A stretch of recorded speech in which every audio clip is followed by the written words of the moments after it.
काय म्हटलंय बघा या प्रॉब्लेम मध्ये, a uniform metal disc of radius R. Originally disc दिले, सर्क्युलर डिस्क असते बरोबर ना. जर रेडियस आर आहे, सो फर्स्ट ऑफ ऑल मी here I draw a circular disk.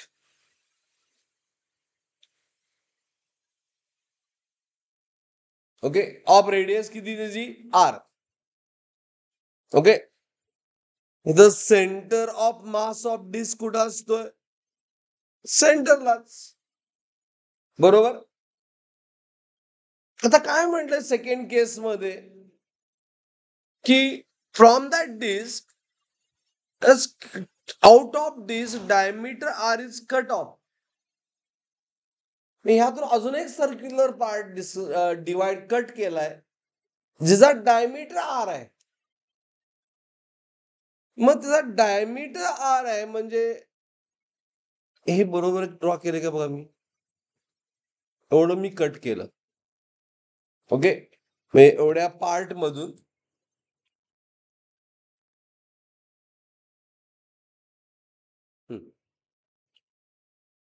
पहिल्या बोर्ड मी R1 म्हणतो काय, R1 ची रेडियस आर आहे, बरोबर.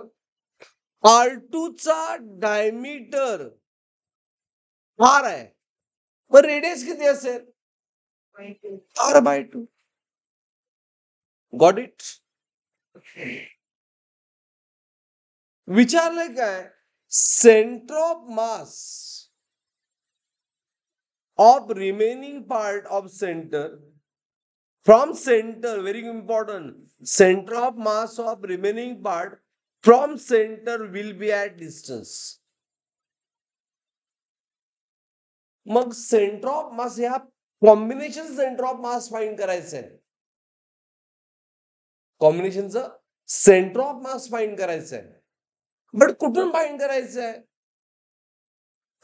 From centre of from centre of mass, from centre of original disc. म्हणजे आपल्याला जो ऍक्सिस एक्स घ्यायचा आहे ना, तो इथे घ्यायला पाहिजे असा. इथून आपल्याला डिस्टन्स मेजर करायचं सेंटर ऑफ मास. हा रेफरन्स वाय आहे, तिथून एक्ससीएम फाइंड करायचं. Okay, in term of radius, in term of radius. मग फॉर्म्युला फॉर एक्ससीएम काय असतो, x1c1 sorry m1 x1 plus minus होणार, तर मायनस का होणार, कट केले ना आपण, काढले त्यातून टोटल मास म्हणून काढले का नाही, म्हणून minus m2x2 divide by m1 plus m2. बरोबर आहे की नाही, is right. m divide by m1 minus m2. But option में मास दिलेलंच नाही, ऑप्शन मध्ये रेडियस दिले, इज राइट. दोन्ही सेम मटेरियल आहे, डेन्सिटी दोघांची सेम असणार. डेन्सिटीचा फॉर्म्युला काय, density is equal to mass upon volume of disc. Volume काय असणार, सर्क्युलर डिस्क आहे,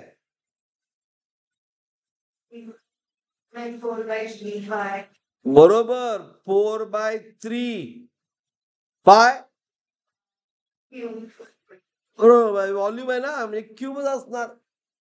स्क्वेअर असेल तर रेडियस एरिया, त्यामुळे मास किती झालं,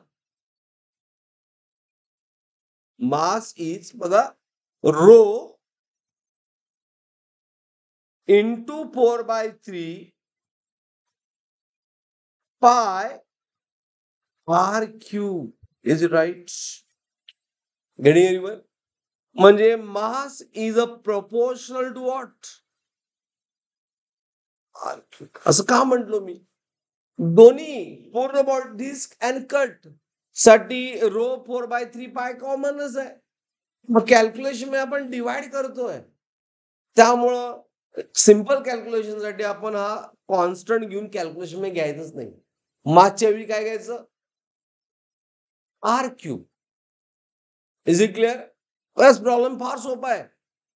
रेडियसच्या क्यूबला ते डिपेंड आहे. माझा बघा एक्स सेंटीमीटर मी फाइंड करा, ex CM not centimetre, CM. काय फॉर्म्युला येईल? M1 x1 minus M2 x2 second body divide by M1 minus M2. आता मला सांगा सगळ्या M मध्ये रो 4/3 येणार का नाही? सगळ्या M मध्ये येणार का नाही? मग ऑटोमॅटिकली कॅन्सल होणार. त्यामुळं M1 x1 ला मी 0 पुट केलं. राहून दे, लिहूया आपण. M1 च्या जागी R लिहा, R क्यूब. का R क्यूब लिहिलं कळालं सगळ्यांना? म्हणजे M1 काय येणार? R cube. आणि M2 काय येणार? R/2 cube. कारण आपल्याला ऑप्शन मध्ये R आहे. R/2 क्यूब म्हणजे किती येणार? R क्यूब 2 चा क्यूब किती? 8. अंडरस्टूड? R क्यूब इंटू 0, 0 का नील?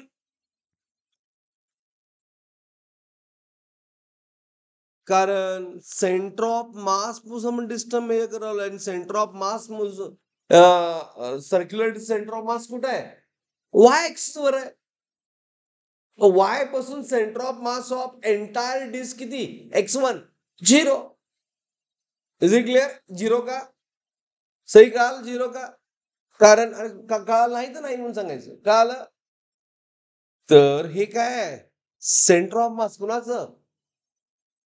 ह्या डिस्कचं. आणि हे काय? सेंटर ऑफ मास कुणाचं? ह्या कट पार्टचं. मग वाय पासून x1 म्हणजे हे सेंटर ऑफ मास मेजर करायचंय, सेंटर ऑफ मास 1. आणि हे सेंटर ऑफ मास 2 आहे ना, आपलं centre of mass entire find करायचंय. मग वाय पासून ह्याचा डिस्टन्स काय येणार? 0,0. कारण वाय एक्स वरच आहे ना, आणि हा आपला एक्स एक्स आहे. ह्याचं कॉर्डिनेट काय येणार? एक्स सॉरी एक्स टू जो as horizontal R/2.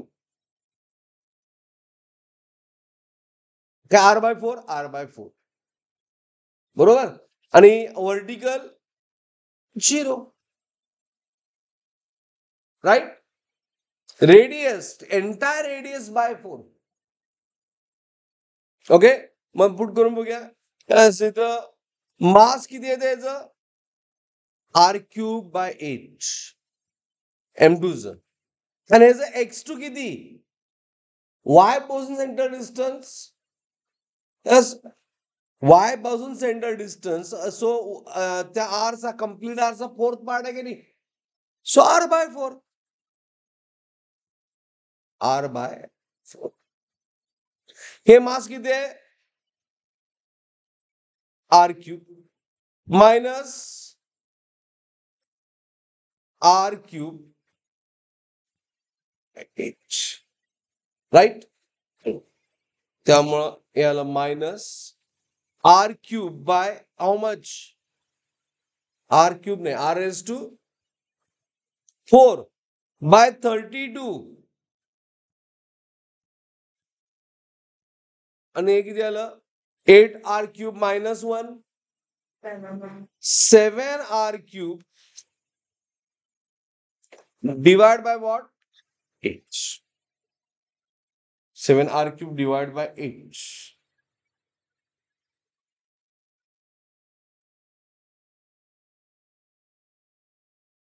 R³ by 8. 8 minus 1. बघूया काय होतं. 7 आलं. बघूया, मी चेक करतो.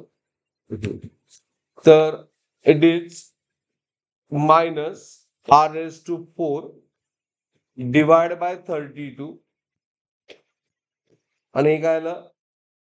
8 divide by 7R³. Is it right? मग 8 चौक 32. R/28 ऑप्शनच नाहीये. चुकलेलं दिसतं मग. ओके, आता ऐका. इथं आपला पहिल्यांदा पहिली गोष्ट आपला इथं व्हॉल्यूम चुकलं बघा. व्हॉल्यूम किती? Pi r square h circular disc, h negligible.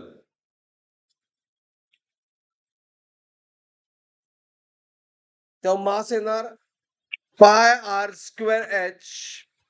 H negligible constant म्हटलं तर mass proportional to what? R square. So M2 येणार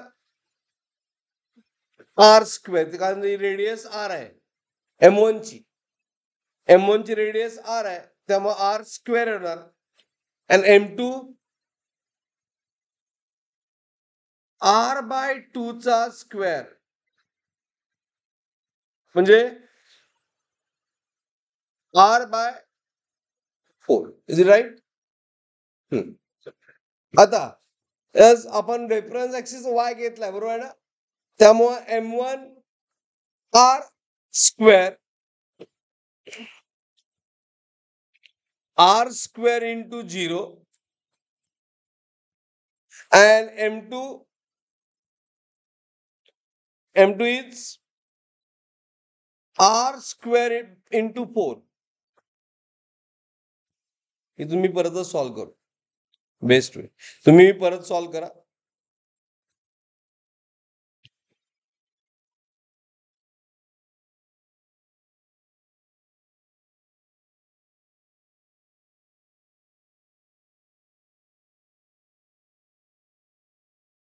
आता प्रॉब्लेम मला सॉल्व होणारच व्यवस्थित. मेजर मिस्टेक झाली होती रिगार्डिंग मास. मास M2 M1 किती आहे? R square. आणि X1 0 आहे. Is it right? त्यामध्ये डाऊट आहे कोणाला? M2 किती आहे? R square by 4. आणि X2 मध्ये आपण फार मोठी मिस्टेक केली.